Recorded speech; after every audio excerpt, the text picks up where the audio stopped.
dozens of rotting corpses scattered across the sand, each with a single, flawless bullet hole right through the skull, and hiding inside this suffocating desert silence is Iraq's most feared ghost sniper, running a lethal death trap with absolutely no way out. So, let's dive right into it. The year is 2007, and as the Iraq War slowly winds down, President Bush has already declared victory, paving the way for regional reconstruction. Amidst this transition, Staff Sergeant Shane Matthews and his spotter, Sergeant Alan Isaac, are deployed on a critical security detail, tasked with protecting an isolated oil pipeline project out in the middle of nowhere. But the moment they arrive, they are greeted by a waking nightmare, as the slaughtered bodies of American contractors lie rotting under the sun, instantly shifting their objective from routine security to a deadly game of cat and mouse. Because before any new workers can be sent in, they have to hunt down the phantom killer responsible. Taking cover behind a meager patch of desert brush and rocks, the two soldiers begin scoping out the entire perimeter, enduring the scorching, relentless heat in an oppressive silence. 20 agonizing hours tick by without a single sign of movement, causing Matthews to grow restless and bored, convinced that the insurgent threat has already cleared out, assuming the attackers fled long ago. But Isaac senses a far more sinister reality, noticing the complete absence of any heavy tracks or signs of a large enemy group, and the ultimate red flag is the terrifying precision of the headshots on every single corpse, which convinces Isaac that they are dealing with no ordinary insurgent. According to his grim theory, this is the work of Juba, the legendary, ghost-like Iraqi sniper whose very name strikes absolute terror into the hearts of American troops, though Matthews remains highly skeptical, arguing that it is statistically impossible for a lone gunman to wipe out so many targets in just 30 seconds, and losing his patience after hours of absolute stillness. Matthews decides to break cover and inspect the kill zone up close, ordering Isaac to provide overwatch. But right before he moves, Isaac mentions that his watch battery is dying and needs to be replaced, prompting Matthews to playfully rib him for not changing it sooner. Entirely unaware that the ticking watch is far more than a timepiece to Isaac, it is the final, sacred keepsake of a fallen brother in arms.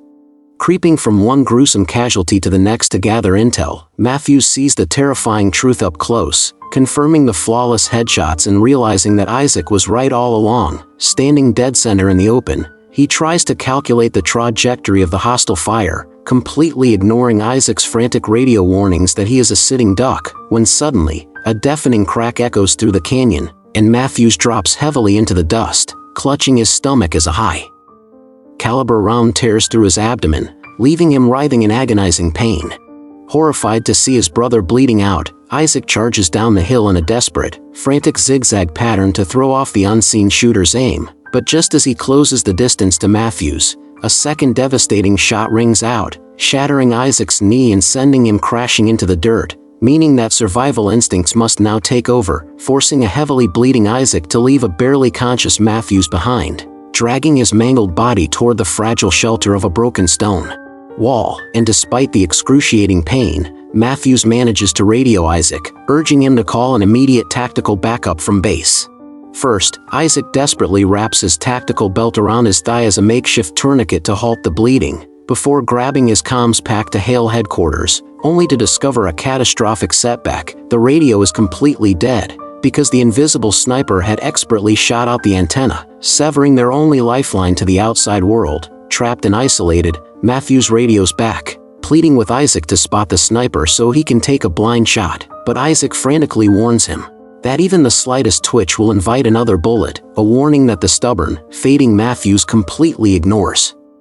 Desperate for eyes on the target, Isaac uses his combat knife to chip away at the crumbling wall, trying to carve out a tiny viewing port for his rifle scope, but the unstable debris collapses, severely injuring his fingers. While out in the open, Matthews makes one final, agonizing attempt to reach his weapon, before massive blood loss plunges him into unconsciousness, and witnessing his partner go completely still, Isaac realizes he is entirely on his own, forcing him to make a horrific, stomach-churning decision, using his blade to slice open his own wound and dig out the embedded bullet, an agonizing self-surgery that fills his eyes with tears of pure torment. But somehow, he manages to extract the lead. As he binds the mangled flesh with a tight bandage, his exhausted body and shattered mind finally give out, causing him to slip into darkness. But when Isaac finally regains consciousness, A crackle in his earpiece jolts him awake, as a voice claiming to be a military operator from base suddenly comes through the line. Isaac instantly relays their dire situation, begging for urgent medical evacuation and tactical reinforcements. But as the conversation continues, a cold dread washes over him. Because the voice on the other end starts asking highly unusual, probing questions, culminating in a bizarre demand for Isaac to either broadcast his exact coordinates or fire a shot into the air so rescue choppers can locate him.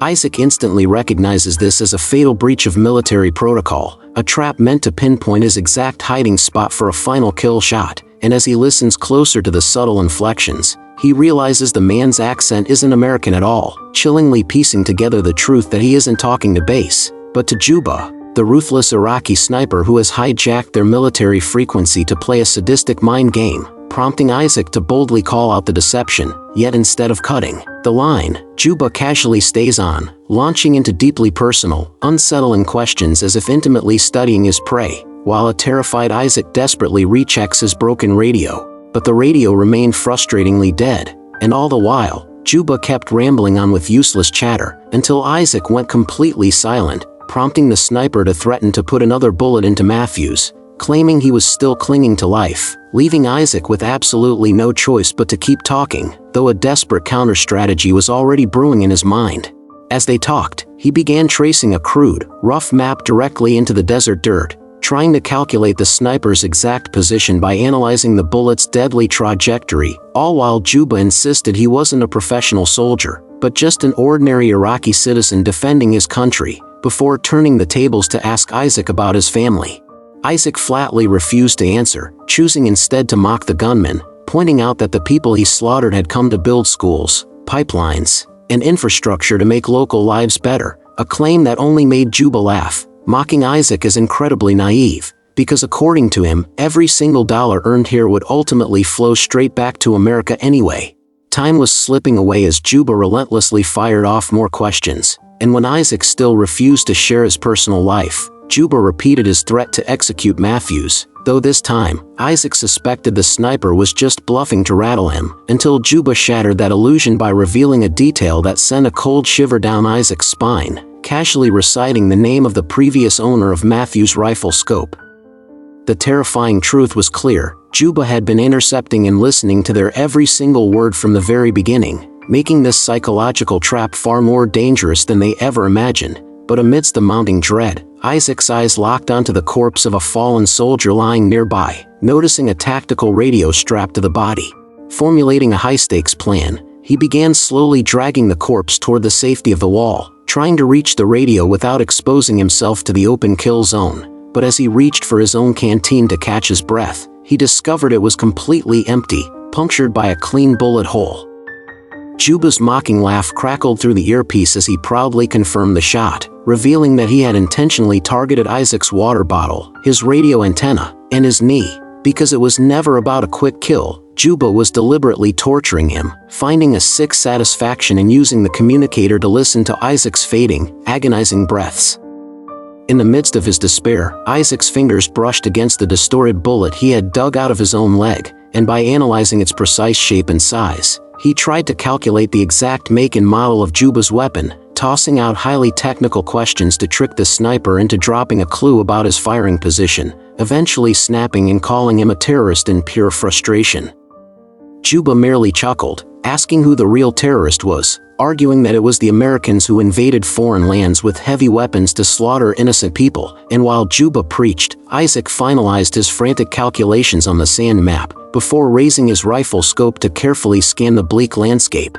After a grueling analysis of the sight lines, he reached a horrifying conclusion: Juba was hiding right in plain sight, dug in beneath a massive, sprawling mound of trash directly ahead. And realizing he was dealing with an incredibly trained adversary, Isaac referred to him as the legendary ghost sniper Juba, though the voice denied it again, insisting he was just a regular Iraqi. Isaac tried to dissect his accent, guessing that the sniper might be a former US-trained soldier who later turned, but Juba dismissed that theory too, stating he only wages war on those who bring war to him, pushing Isaac to finally open up and share a raw story about how he met his best friend and how they joined the army together. But severe dehydration was rapidly taking its toll, causing his vision to blur until he collapsed into unconsciousness. Even in his blackout state, Juba's haunting voice echoed in his ear, sadistically promising to desecrate his corpse once he was dead, a threat that jolted Isaac back to consciousness, forcing him to devise a desperate new trick to deceive the sniper by propping his military jacket and helmet onto his rifle and slowly raising it above the wall to simulate a soldier standing up. But Juba was far too experienced to fall for such an amateur decoy, completely ignoring the bait, and to make matters worse, the helmet suddenly slipped off the rifle barrel, tumbling over to the exposed side of the wall, leaving Isaac completely defenseless with nothing left to protect his head, realizing with a wave of panic that his failed stun had cost him dearly. As the blistering heat, suffocating thirst, and throbbing pain pushed him to his absolute limit, he decided to gamble everything on one final, suicidal risk, suddenly bursting from behind the wall and sprinting flat out into the open toward the dead soldier's gear as Juba unleashed a furious barrage of gunfire. Isaac ran in a frantic, wild zigzag, miraculously dodging the incoming rounds before snatching the soldier's backpack and radio, scrambling back behind the fragile masonry where he ripped open the bag to find a fresh canteen of water and a few pieces of candy, quickly consuming them to force some desperately needed energy back into his failing body. But his hope was instantly crushed when he checked the salvaged radio. It was completely broken. Juba was clearly unamused by the daring stunt, firing a punishing heavy round directly into the wall, shattering Isaac's rifle scope and sending jagged debris flying. But right through the ringing in his ears, a faint, barely audible whisper crackled into his earpiece. It was Matthews, who was somehow still breathing, a realization that sent a jolt of adrenaline through Isaac, who instantly screamed out Juba's exact coordinates at the top of his lungs to his partner, as Matthews carefully pulled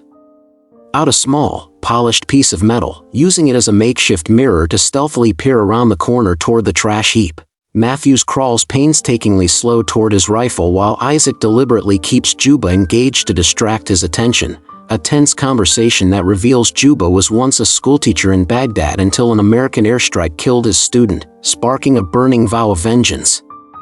He then drops a crushing psychological bombshell. The very ruined wall Isaac is using for cover is actually the remains of the school where he used to teach, and as Juba presses for more answers, Isaac frantically tries to realign his damaged scope.